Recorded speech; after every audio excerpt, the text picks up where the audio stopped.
യേശുവിൻ ശബ്ദം കേട്ടു ഞാൻ എന്നെ താഴ്ത്തുന്നു ക്ഷമ നൽകാൻ.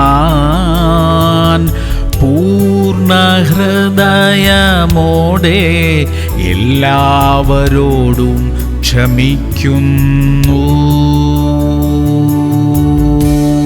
മർക്കോസ് 14:38. പരീക്ഷയിൽ അകപ്പെടാതിരിപ്പാൻ ഉണർന്നിരുന്നു പ്രാർത്ഥിപ്പിൻ. പ്രിയമുള്ളവരെ, പ്രാർത്ഥനാ ജീവിതത്തിൽ ഇനിയും ശക്തിപ്പെടണം. പരീക്ഷയിൽ അകപ്പെട്ടതിന് ശേഷമല്ല, അകപ്പെടാതിരിക്കാനാണ് പ്രാർത്ഥിക്കാൻ യേശു കർത്താവ് നമ്മോട് കൽപ്പിക്കുന്നത്. കാര്യങ്ങൾ നന്നായിരിക്കുമ്പോൾ പ്രാർത്ഥിച്ച് ബലപ്പെടണം. അപ്പോൾ പരീക്ഷണ ഘട്ടങ്ങളെ ജയകരമായി തരണം ചെയ്യാനുള്ള ബലം നമ്മിൽ ഉണ്ടായിരിക്കും. പ്രാർത്ഥിക്കാം. സ്വർഗീയ പിതാവേ, പ്രാർത്ഥനയിൽ ശക്തിപ്പെടുവാൻ സഹായിക്കണം. ഉണർന്നിരുന്ന് പ്രാർത്ഥിക്കുവാനുള്ള കൃപ ഞങ്ങൾക്ക് തരണമേ. ഞങ്ങളുടെ പ്രാർത്ഥനാ ജീവിതത്തെ ബലഹീനപ്പെടുത്തുന്ന എല്ലാ സാഹചര്യങ്ങളും ഞങ്ങളുടെ ജീവിതത്തിൽ നിന്ന് മാറിപ്പോകട്ടെ. യേശു ക്രിസ്തുവിന്റെ നാമത്തിൽ തന്നെ. ആമേൻ, ആമേൻ, ആമേൻ.